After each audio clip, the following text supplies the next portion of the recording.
somos hoy día? Como 6 parece. ¿Cómo está el ambiente? No, tranquilo. La flaca, ¿Qué? tráeme un cafecito. No hay azúcar. ¿Falta alguien? Claro. Hay que colocarle un nombre. Sí. Oye, ¿qué les parece movimiento obrero? No, nada de obrero. No. Yo diría que tiene que ver con el pueblo. Ahí llegó el flaco. ¿Viene solo? ¿Viene ni con compañero? ¿Ni solo? Disculpa, la micro se pasó y me perdí. Sí, antes de no perdamos el tiempo. Pues no vas a quitarnos el café. Sí. Tráemelo sin azúcar nomás. Tráeme uno a mí, porfa. No. Vanguardia organizada del pueblo. Suena bien, ¿eh? Aunque lo haya un poco largo. ¿Y si le ponemos las iniciales nomás? ¿Vos? Ah, ¿sí? ¿Vos? Sí, me gusta.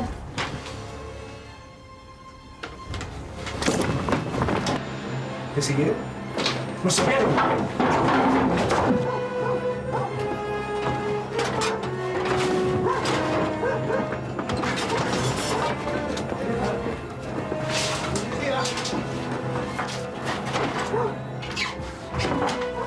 En el ocaso de la década del 60, un grupo de extremistas adquiere su nombre definitivo por la vía de la casualidad. A partir de este hecho, la policía y la prensa consignan sus acciones como la vanguardia organizada del pueblo, la VOP.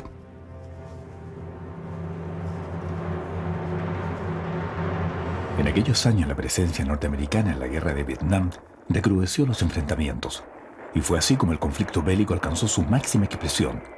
Tras 18 años de lucha, murieron más de 2 millones de personas. Entretanto, la Revolución Cubana, generada el 1 de enero de 1959, presentaba síntomas de una real consolidación. Luego de 10 años, aquellos que postulaban a una sociedad igualitaria veían en la experiencia liderada por Fidel Castro un ejemplo de lucha. Uno de sus máximos protagonistas, Ernesto Che Guevara, quien dejó el cargo de ministro de Industrias en Cuba para continuar en su afán guerrillero, murió en la selva boliviana el 8 de octubre de 1967. En tanto, en nuestro país, las desigualdades sociales eran caldo de cultivo para cuestionar al gobierno de la época. La pobreza y la falta de viviendas se presentaban como problemas insolubles. Para cumplir con su programa y su lema Revolución y Libertad, el presidente Eduardo Frei consolida la reforma agraria. Esta modificaba la estructura de las propiedades y era más justa con el campesino. Pero a muchos revolucionarios criollos les parecía insuficiente. Los hermanos Ronald y Arturo Rivera Calderón, junto a un número indeterminado pero minoritario de jóvenes disconformes con la extrema izquierda, consolidan la VOP. Varios atentados menores advierten que los nombres de sus integrantes se encuentran celosamente guardados en una oficina pública. Hallar aquellas fichas y destruirlas tiene que ver con el futuro de la vanguardia organizada del pueblo.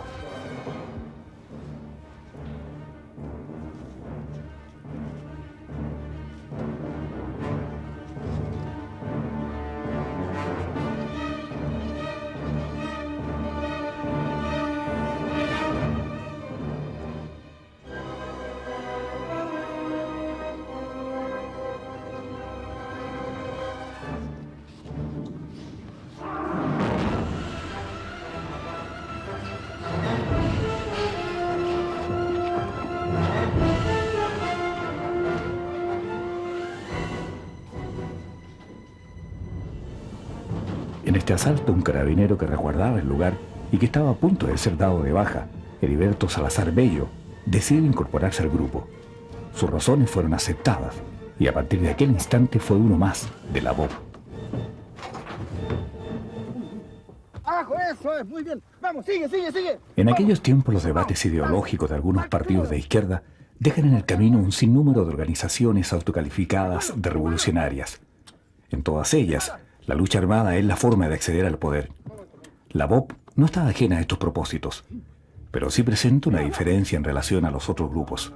No poseen sustento doctrinario.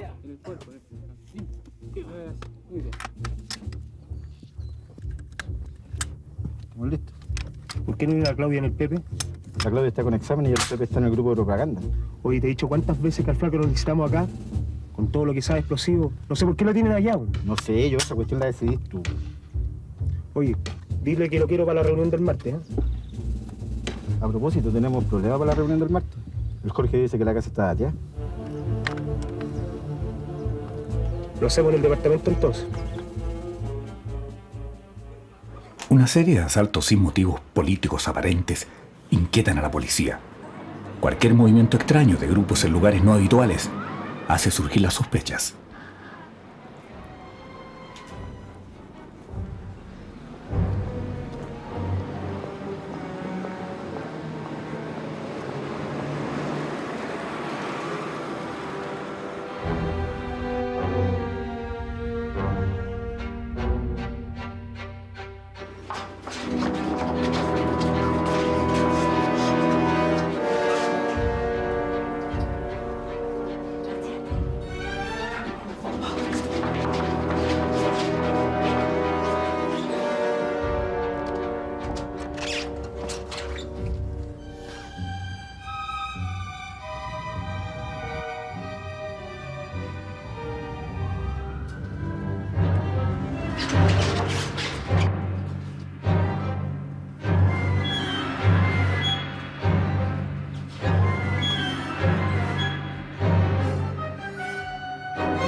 Entre los integrantes de la vanguardia organizada del pueblo existen varios que poseen adiestramiento militar.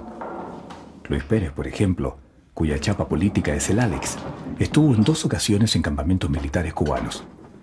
El sentido estratégico de su accionar les indica que no es conveniente reunirse muchas veces en el mismo lugar, como así también tener conocimiento sobre las posibles vías de escape.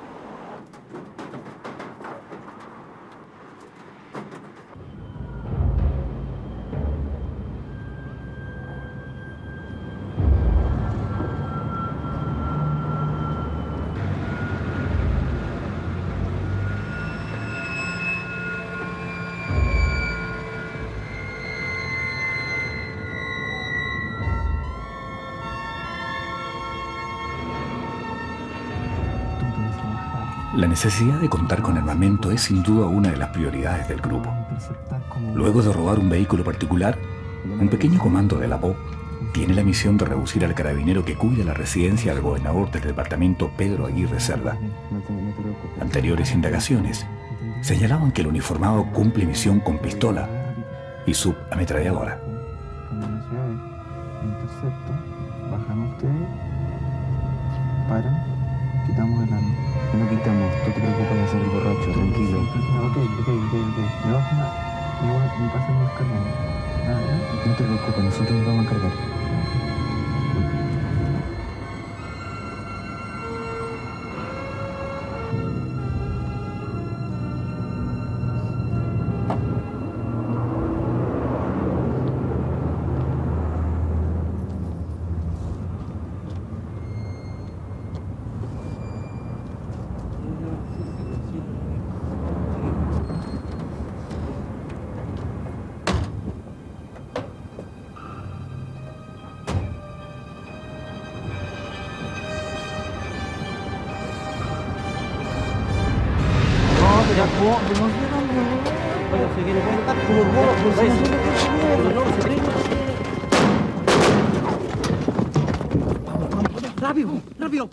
Las acciones de violencia no tienen límites ni precedentes. Producto de este ataque a quemarropa, muere en forma instantánea el carabinero Luis Fuentes Pineda. Y me asomo y veo un carabinero tendido. Entonces eso es algo que no debiera ocurrir nunca a nadie. ¿Se escucharon los disparos muy fuertes? Sí, fuerte. No me acuerdo si fue 1 o 2, pero no más allá. Entonces cuando salí ya había un grupo ya de carabineros. Está aquí, no, ayuda porque presumo que él ya tiene que haber estado fallecido. Era una persona que conversaba aquí con mi sobrina chiquitita. ¿Usted conocía al policía que murió? No. O sea, nosotros, mi sobrina a veces, o mi hermano, cuando dejaba su vehículo acá, al menos en lluvia, para que se protegieran. Entonces no éramos amigos ni conocidos, pero se le prestaba ese tipo de ayuda. Entonces cuando ve uno que cae una persona así, quien sea, es un hecho lamentable, triste para todos. En marzo de 1969, familias sin casas en Puerto Montt se tomaron unas tierras fiscales abandonadas, llamadas Pamperigoyen. Fueron desalojadas con violencia. Murieron 9 pobladores y 57 quedaron heridos. Luis Pérez era un integrante de la BOP, pero nunca confesó a su esposa su militancia. Escasamente realizaba vida de pareja, ya que siempre tenía pretextos para encontrarse trabajando fuera de Santiago. Hola. ¿Por qué vienes tan enojado? ¿Cómo querés que venga? ¿No leíste el diario? ¿Te refieres a lo de Puerto Montt? Sí, algo escuché en la radio. Más de 20 pobladores muertos. Niños inocentes. ¿Lo encuentras justo, no? ¿Y qué se va a hacer? ¿Va a comer? Algo tenemos que hacer, esto no se puede quedar así. ¿Y por qué te lo tomas tan a pecho si es un asunto tuyo? Te pregunté si vas a comer. No, no voy a comer. Con vos no se puede conversar. ¿Y tú de qué hablas? Si no estás nunca aquí. ¿Qué estás diciendo? Que podías ser como todos los esposos del mundo. Tener un trabajo fijo, llegar a dormir a tu casa. Bueno, ¿y acaso te falta algo? Claro que me faltan cosas. Pero tú no estás nunca aquí. Ni siquiera sé lo que hace. El nivel de compromiso casi religioso con su acto revolucionario y anárquico va desmoronando la vida cotidiana de estos hombres. No existe ninguna otra forma de cambiar la sociedad que no sea la de ellos. No existe nadie capaz de asumir esa lucha con más autoridad que ellos. Por cierto, la vida, el ser humano y los valores sociales son conceptos que van perdiendo prioridad en su existencia. El dueño de la confitería, don Raúl, fue sindicado por ellos como un burgués. Un comentario ligero señaló que vendía dulce a los estudiantes en cuyo interior había drogas. Estas fueron razones estimadas como suficientes para planificar en su negocio un asalto. Luis Pérez y una compañera tuvieron la misión de investigar el lugar. Durante su recorrido determinaron que efectivamente había dinero. Visualizaron las salidas y entradas y contrataron la cantidad de empleados. En definitiva, nada podría impedir que su plan tuviera éxito. Es prácticamente imposible situar el momento exacto en que este grupo se forma, y mucho menos tener claridad respecto al sustento doctrinario que los alimenta. Sin embargo, sus movimientos estratégicos corresponden a los de grupos terroristas de alto vuelo.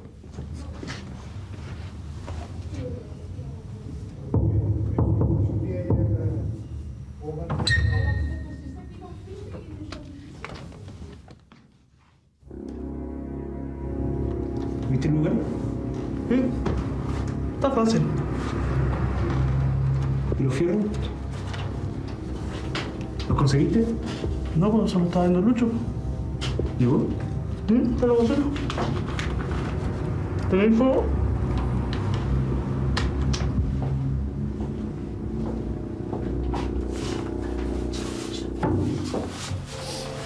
¿No hay nada para comer aquí? ¿Tenías hambre? En realidad me tomaría una cervecita. Si querías algo lo voy a tener que comprar tú mismo. La vanguardia organizada del pueblo no tenía más de 30 integrantes y una igual cantidad de ayudistas. ¿Un vasito de agua aquí para mí? No, no hay vaso. Todos tenían las mismas características, una elemental y escasa formación político-ideológica, unida a un voluntarismo exacerbado. Oye, ¿quién vive aquí? No tengo idea. Creo que es de una vieja, amiga del chico Mario. Debe ser la polola entonces. Tenga cuidado. No ve que aquí se escucha todo. Ey, vamos a empezar. El grupo operativo de la BOP estaba compuesto por una decena de militantes. Ellos eran los encargados de ejecutar directamente la totalidad de las acciones. Su primer acto terrorista fue el 17 de octubre de 1969, cuando asaltaron el Banco Nacional del Trabajo. Falta el rulo. Es que parece que tenía clase, pero dijo que se iba a juntar con nosotros en el lugar. Oye, pero yo no creo que sepa llegar, ¿eh? Da lo mismo. Total, no lo vamos a necesitar. Yo me voy a ubicar acá. Necesito que alguien me cubra. ¿Sabí? Van a faltar almas. ¿Pero cómo? Si bien el espíritu de anarquía es el dominante, donde no reconocen autoridad y siempre reina la confusión en tal sentido, Ronald Rivera es sin duda el líder tácito del grupo. Como verdaderos lobos cubiertos con piel de ovejas, estos jóvenes asumen su próximo golpe. La confitería Don Raúl, ubicada en el sector del barrio Estación. Hasta aquí llegaron en un auto robado y lo estacionaron en la calle Exposición. Si las condiciones lo ameritan, ocuparán el mismo al momento de escapar. Premonidos de armas cortas, no tienen temor a disparar si alguien interfiere en sus planes.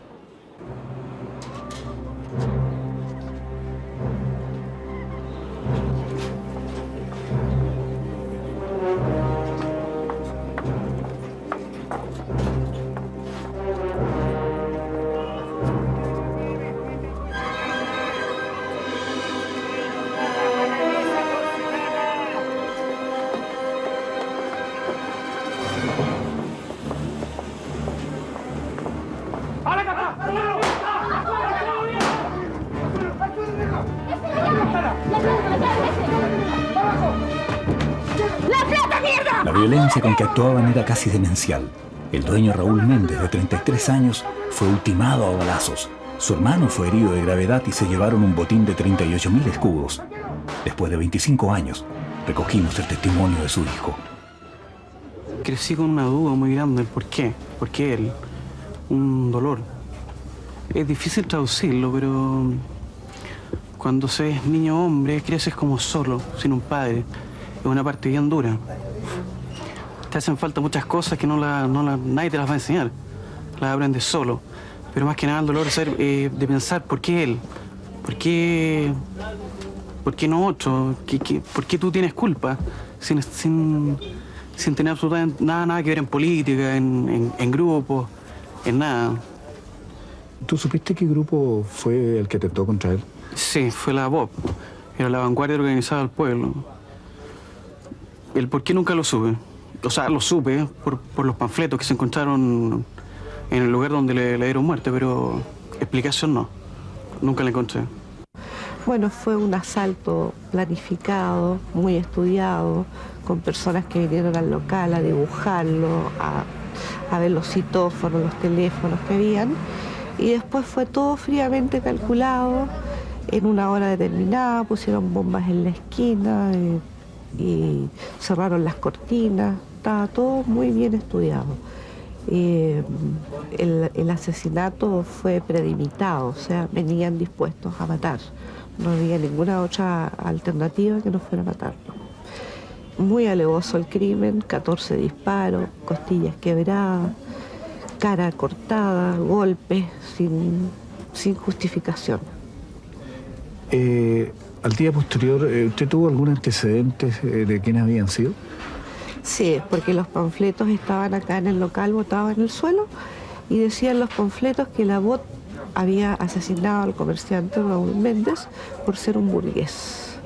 ¿Ya estaban escritos los panfletos? Estaban escritos, antes de matarlo estaban los panfletos escritos. La alevosa muerte del comerciante no tuvo comprensión desde ningún ángulo. La opinión pública lo repudió, los sectores políticos no lo entendieron y los grupos revolucionarios lo desconocieron. Solo la policía tenía algunos antecedentes a que echar mano.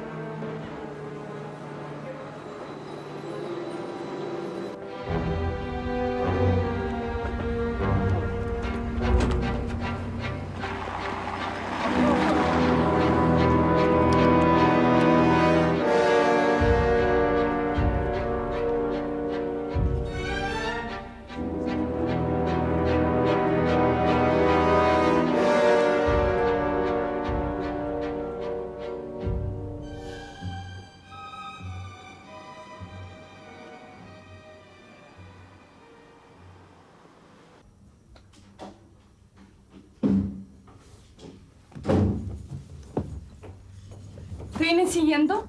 No, no creo que me hayan seguido hasta acá. Los perdí en el centro. ¿Qué pasó? Me reconocieron leyendo el diario. Arranqué como pude. ¿Supiste lo de los mineros? Me llamó el Lucho para contarme.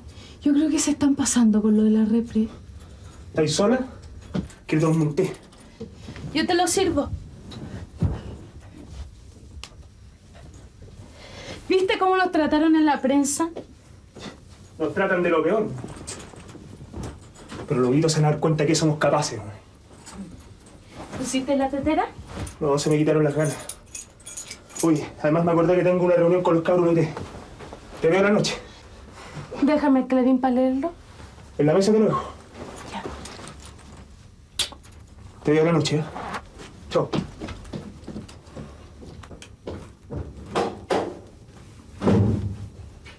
Ahora le voy a hacer una pequeña introducción al manejo y utilización del armamento. Estas son, igual que esta que tenemos acá, son subametralladoras, ¿cierto? Que todos más o menos las saben utilizar. Agarramos de esta forma, la mano derecha, bien pegada al hombro, aquí, ¿no es cierto? Cuando va a pasar bala, preparamos y apuntamos. Sobre todo cuando entremos a asalto, un banco. Alentado por el resultado de sus acciones, la BOP, lejos de frenar su itinerario de violencia, se prepara con más propiedad bélica para su particular lucha armada. A estas alturas, grupos compartimentados comienzan a distribuirse con responsabilidades distintas. Como la incautación de armas es variada, obviamente requieren de un conocimiento más exhaustivo, tanto en la recuperación como en el manejo de cada una de ellas. La colocamos ahí, le echamos pasamos bala y después disparamos. Con la alegría sana de la limpia victoria alcanzada. Con el triunfo de Salvador Allende, el país se prepara para grandes y radicales cambios. Su llegada al poder de la mano de la Unidad Popular hace suponer que muchos grupos extremistas abandonarán sus acciones y se incorporarán a la vida institucional.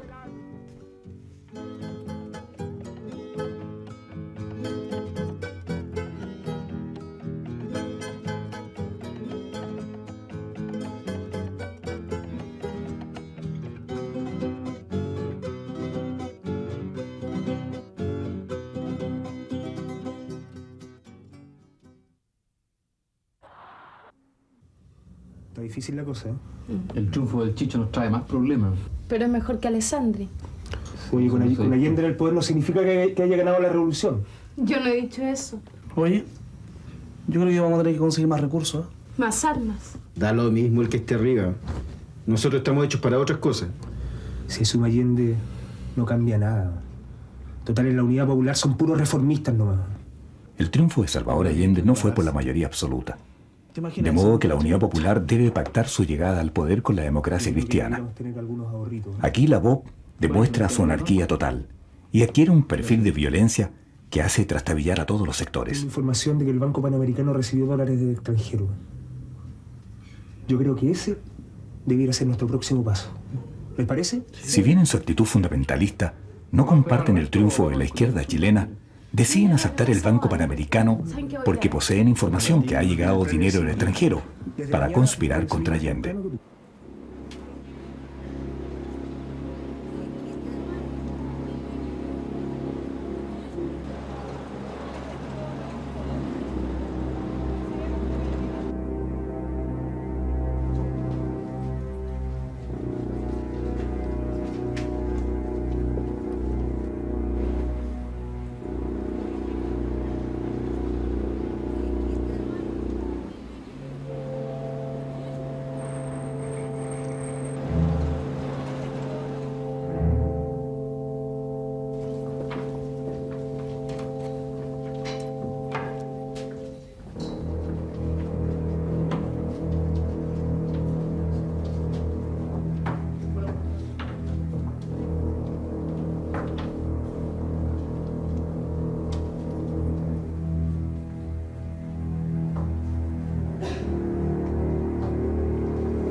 Luis Pérez Azócar es un tipo de extracción popular. Nació en 1944 en la localidad de Aculeo. Sus padres, minifundistas de la zona, lo entregaron de tan solo 2 meses a la crianza de otra persona. Sus estudios no exceden el sexto preparatoria.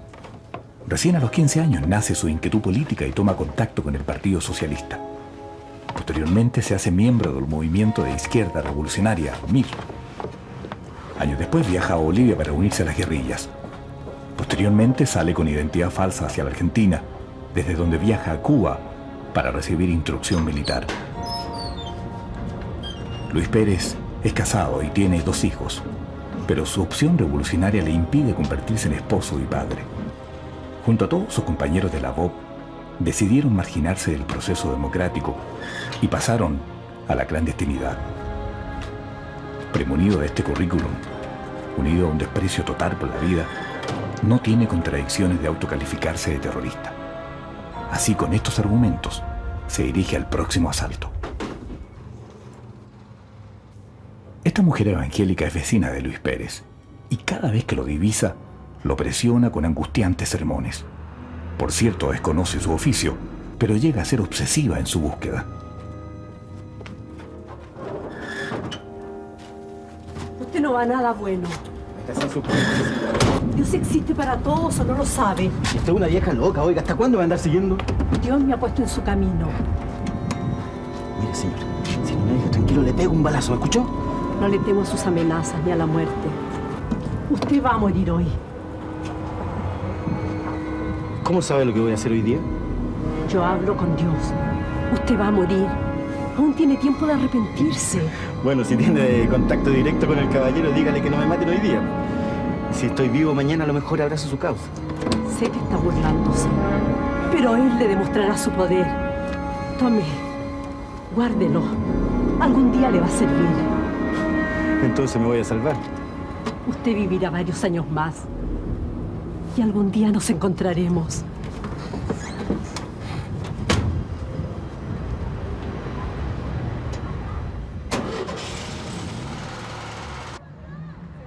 En una de las calles colindantes al Banco Panamericano, ya se encuentran sus compañeros. Entretanto, Luis Pérez, quien lleva las armas, se dirige a otro sitio para cambiar de vehículo.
Ambos vehículos son robados, y esta es una estrategia para despistar en caso de ser seguidos.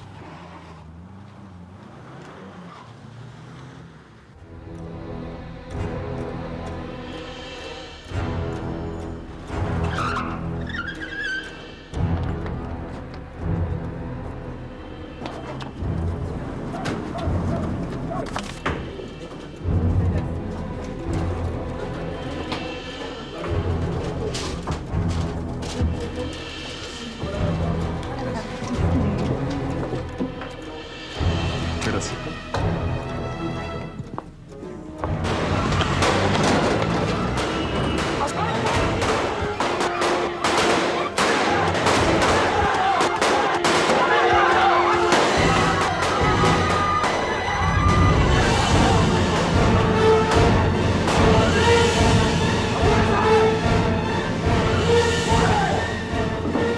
Es muy fácil ser fundamentalista, ser idealista absoluto y partir por un discurso que dice los mecanismos legales no solucionan. Es necesario forzarlo. Tenemos que ponernos de pie, tenemos que insistir, presionar. Pero muy luego dicen no basta eso, Este no es un instrumento, es un fin en sí mismo. Y la violencia como medio pasa a ser un fin. Y cuando la violencia es un fin, el acto de violencia, el acto terrorista, pasa a ser la realización de sí mismo, la consumación del hombre nuevo. Es dramático, pero es eso lo que sucede.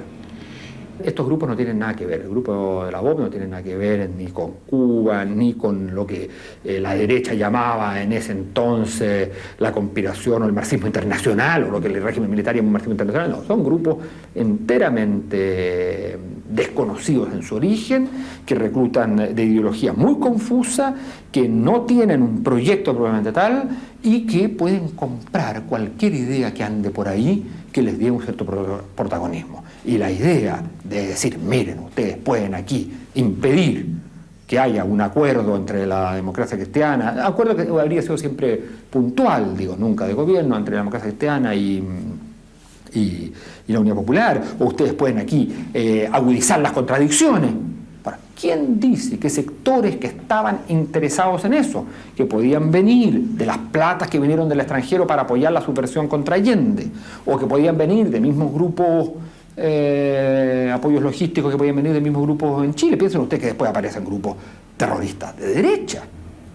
Patria y Libertad es un grupo terrorista de derecha, que hace terrorismo. Entonces, en estos mundos de delincuencia política, las ideologías son muy permeables unas con otras. Los militantes son muy permeables. Recuérdense ustedes un personaje como Romo. El botín obtenido por la BOP en el Banco Panamericano se desconoce con exactitud. Según ellos, fue millonario. El banco guardó reserva. En el asalto murió el carabinero Armando Cufré y Luis Pérez recibió un balazo certero en el pecho.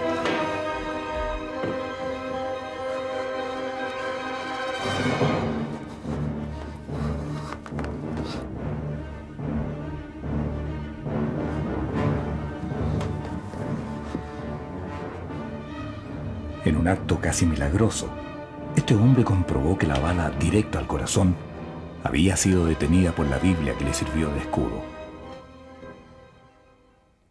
Mientras la BOP continúa su escalada terrorista, otro acto violentista conmueve a la opinión pública. Con el fin de impedir la ratificación en el Congreso de Salvador Allende, un comando derechista asesinó al general René Schneider, a la sazón comandante en jefe del ejército. En su reemplazo asume el general Carlos Prats. ¿Han tomado medidas de seguridad? Indudablemente que sí. ¿Cuáles son? Ya se le van a comunicar a usted. General Prats, ¿esto está en manos ya de la justicia militar? Sí, señor, desde la mañana de hoy. ¿Quiénes tienen? El juez militar ordenó la sustanciación del proceso y el fiscal Lyon ya está sustanciando. ¿Usted cree que es un hecho político concreto o que es algo general que está ocurriendo? Es un hecho político, evidentemente. Hemos manifestado al presidente de la República que a nuestro juicio esto forma parte de un plan sedicioso. El país se ve sumido en la incertidumbre política. La muerte del general Schneider fue repudiada sin excepción por todos los sectores de la ciudadanía. Así, los planes de diálogo entre la democracia cristiana y la Unidad Popular se ven peligrosamente cuestionados. Los hombres de la vanguardia organizada del pueblo aprovechan el momento para validar sus acciones y emprender así un terrorismo más directo y quizás de tanta trascendencia como este.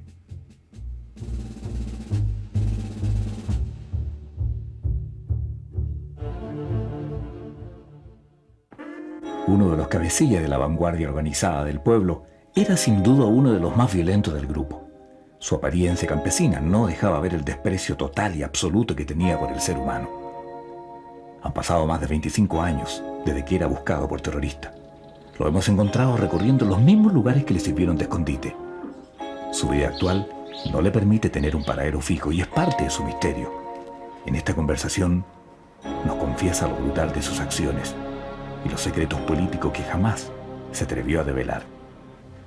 ¿Usted era un hombre malo? Diría 100%. Muy malo.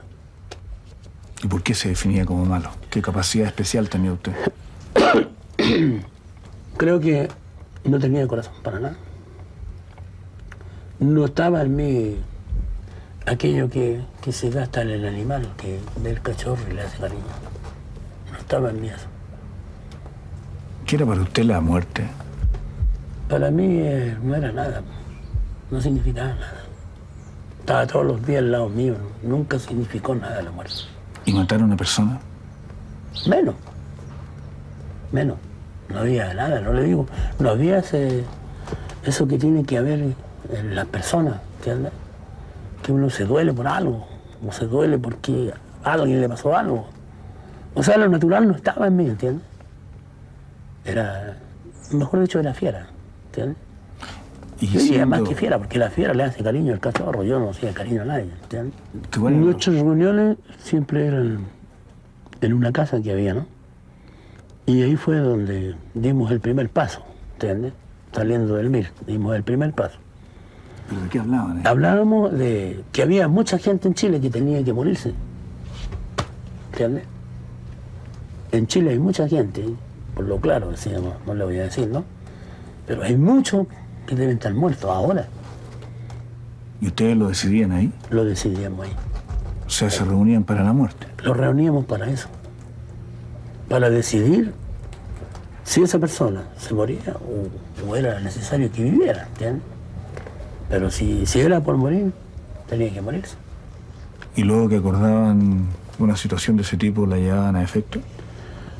En algunos casos, por ejemplo, nosotros hablábamos mucho de que, por ejemplo, los ricos, por ejemplo, los Beal, los Supercasó, estos, los 8 deberían estar muertos, ¿entiendes? Por esto, por un montón de cosas. ¿Eh? Y resulta que nunca llegamos a eso, ¿entiendes? A matar a esa gente. ¿Eh? Pero eso era en los planes de ustedes. Justamente, estaba en los planes, ¿entiendes? Y eso era, yo creo que a lo mejor peor que hacerlo en ese momento. ¿Eh? Porque estaba eso. Pero ahí en los asaltos, por ejemplo, ahí murió gente. Supermercado Montemar y los bancos, un carabinero echó tira a balazo, ¿entiendes? Santa Rosa, con San Joaquín, en toda la esquina. Ahí, por ejemplo, un carabinero que ni siquiera se percató del asunto, porque si no siente un disparo dentro, que Víctor le dispara a un cajero que se le resiste, no se habría dado ni cuenta. Pero hay una compañera en la esquina, con la fiereza que en ese tiempo teníamos, con ese desconocimiento a la muerte y todo, que no nos importaba nada, esta comadre le hizo tirar la cabeza a balazo al carabinero. ¿Qué pasó con esta reunión urgente? Creí que habían agarrado al Ronald. No, parece que hay cambios de planes. Habíamos quedado en que íbamos a parar un poco. Ronald ha estado reunido con los panameños y parece que lo animaron a continuar. En todo caso, esta situación del banco yo creo que tendríamos que analizarla. Nos expusimos demasiado. Igual nos echamos un paco. Así lo leí en el diario. Creo que estamos todos. Vamos, presta. No, yo no. Espérate, apúrate.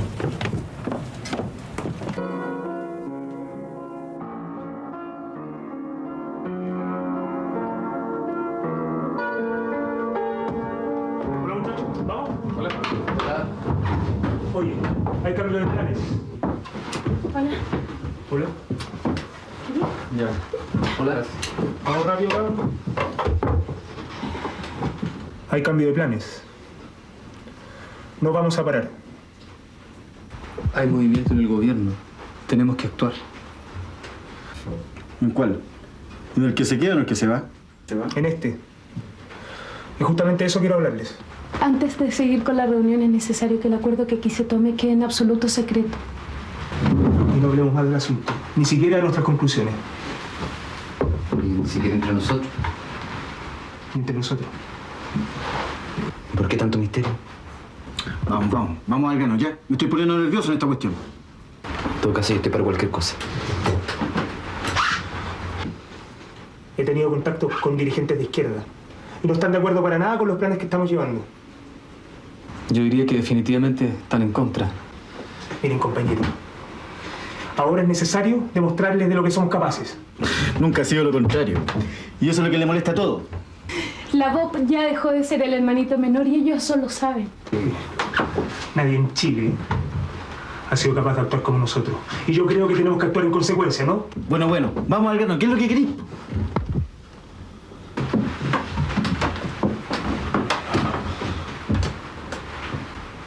La muerte del presidente.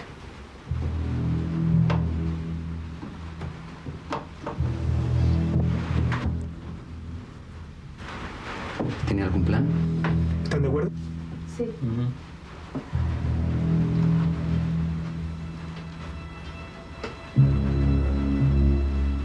Hay un problema. Uno de nosotros tiene que morir también. Y ustedes saben lo que eso significa. ¿Están de acuerdo conmigo? Sí. Yo lo haría.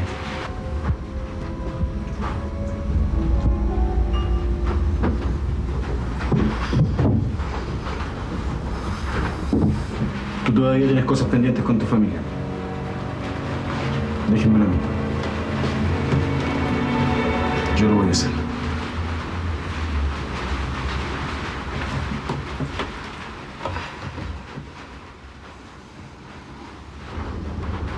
Para mí sería un orgullo hacerlo. Entre los rincones polvorientos de una casa vacía se planificó uno de los últimos caprichos violentistas de la BOP. La vida de este hombre, el presidente Eduardo Frei Montalva. El poder en sus manos, endémico anhelo de aquellos que quieren hacer prevalecer sus ideas en un acto egoísta. Ahora anidado en la mente de este hombre fundamentalista, de compromiso casi religioso con su forma de entender la sociedad, es simplemente una locura. No podría ser de otra manera. Para matar al presidente la opción ha sido morir también. Luis Pérez, convencido absolutamente que el camino elegido es el correcto y que la vida es un desvalor, dispuso alrededor de su cuerpo este explosivo. Conectado directamente al tacón de sus zapatos, se ubican los polos que definen su contacto.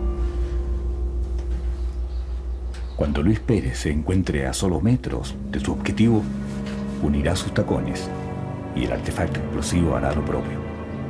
Solo en mentes suicidas se puede albergar tan trágico final.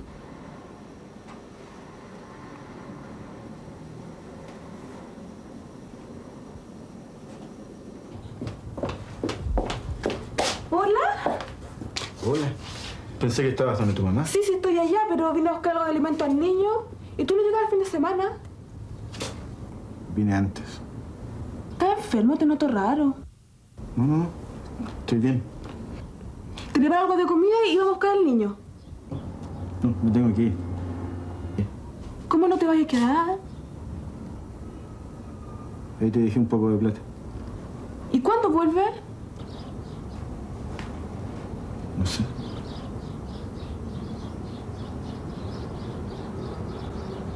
Chao.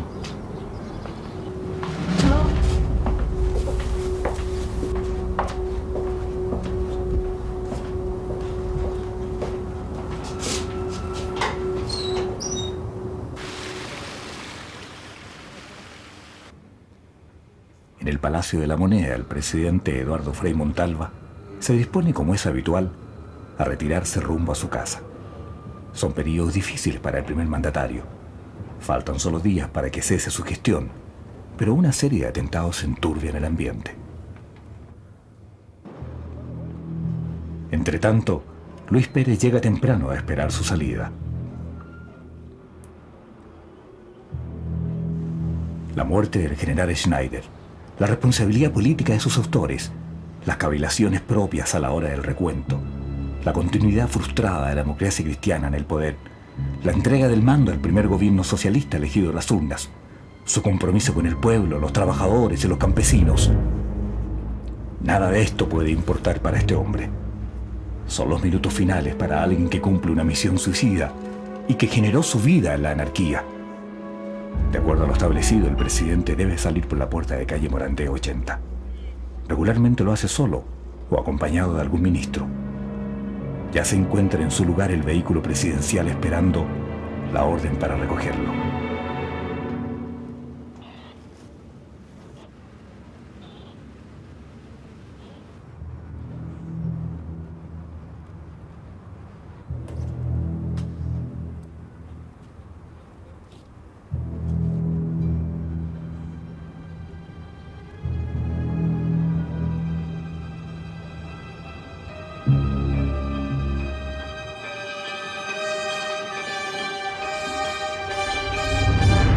presidente Eduardo Frei se detuvo. Un momento, que pase el señor primero. Adelante usted. Ese gesto que reflejaba cabalmente la figura del primer mandatario anuló la violencia y el odio acumulado en el terrorista Luis Pérez e impidió que cambiara la historia política de nuestro país.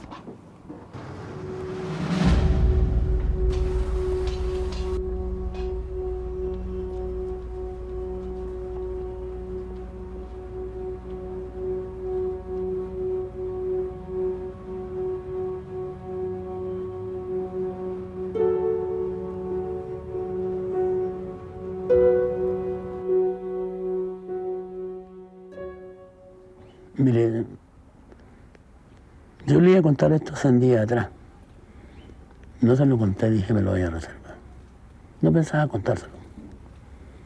Pero seguramente debe ser un descargo también, ¿no?, de conciencia.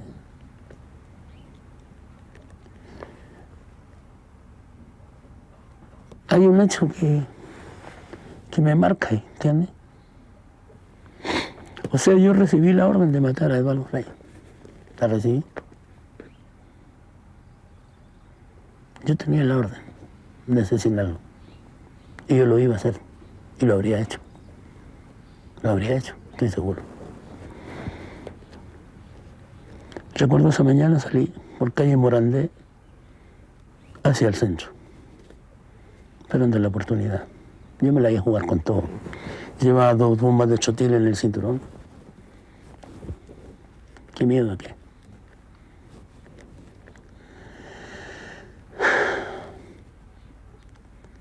La verdad que me sale mucho recuerdo esto, ¿no?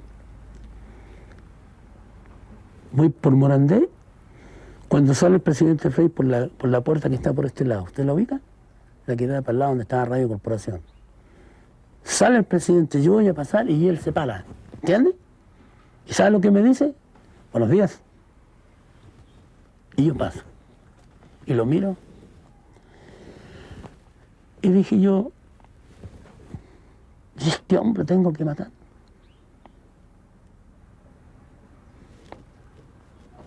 No lo hago. Me voy mejor. Y me voy. Y yo no me explico eso. Pero yo tenía la orden para matar a Frei. ¿Y lo iba a matar a quemarropa si corriera riesgo su vida en ese instante? En ese momento sí, pues sí, yo me iba a ir con todo. Yo iba con talonera, ¿entiendes? Pilas en los tacos, los zapatos. Y bomba de chotil en el cinturón, pegadas a un cable. Usted juntaba los pies porque poníamos unos toperoles ahí. Usted juntaba los pies, ¡pum!, y salía con todo. Así que no había miedo, no había nada. Estaba dispuesto a todo. Estaba dispuesto a todo. Si lo que cambió el curso ahí del asunto fue de que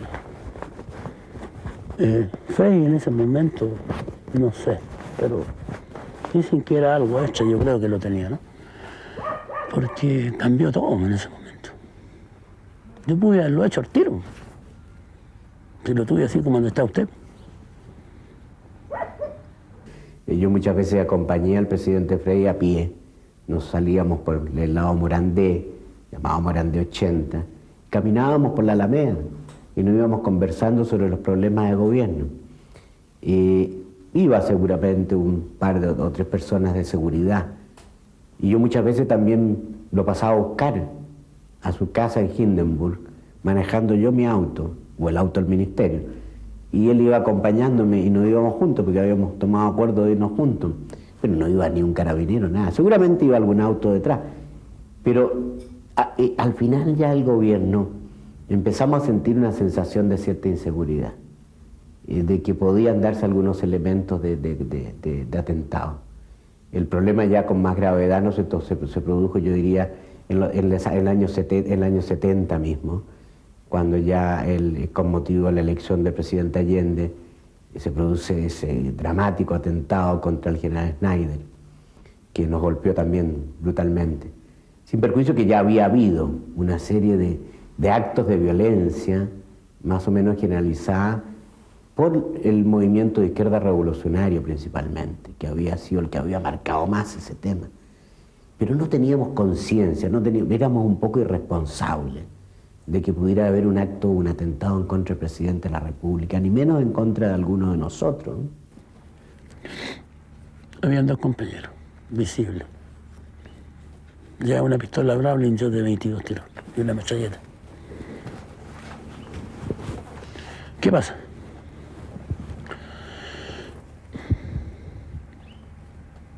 ¿Qué pasó con la operación? No la hice. No sé. No pude matar a ese hombre. Todavía puedes matarlo, esa es tu misión. No, no lo voy a hacer. Ya asumo toda la responsabilidad. Y no se trata de cobardía. ¿Y entonces de qué se trata? Nos hemos preparado para esta lucha. Ninguna vida es más importante que nuestro propósito. Ustedes no me comprenden. Ustedes saben muy bien que yo estaría dispuesto a morir por la causa. Mira, todos sabemos lo que hiciste por el movimiento. Pero tu actitud no tiene precedentes. ¿Sabéis lo que tenéis que hacer?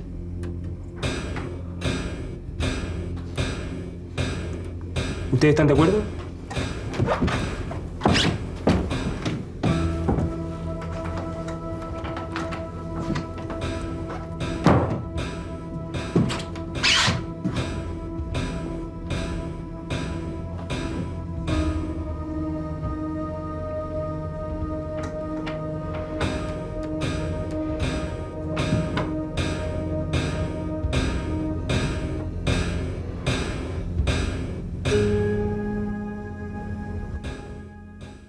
¿Tú eres consecuente, Ale, con la revolución? Sí, lo soy.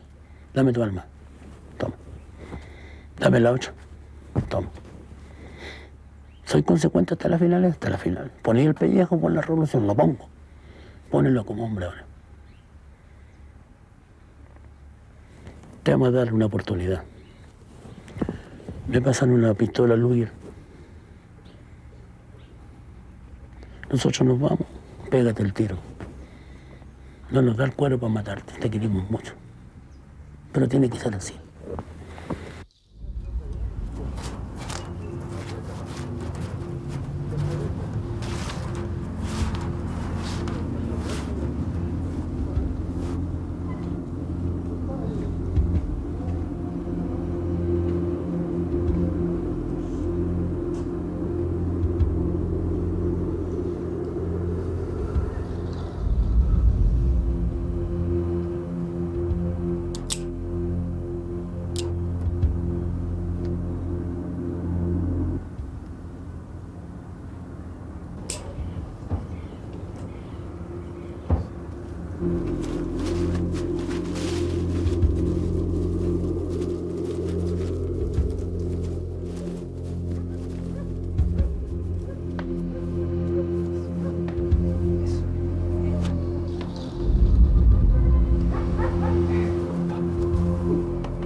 Nada.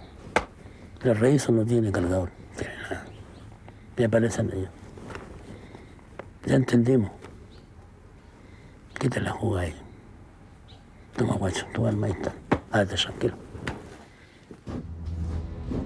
Las acciones violentistas de la BOP le hacían un flaco favor al futuro gobierno de Salvador Allende. Muchos dicen que el grupo era permeable a ser infiltrado. Lo cierto es que se sabe que 2 panameños y un japonés de dudosa procedencia política se unieron a la BOP y alentaron el terrorismo selectivo.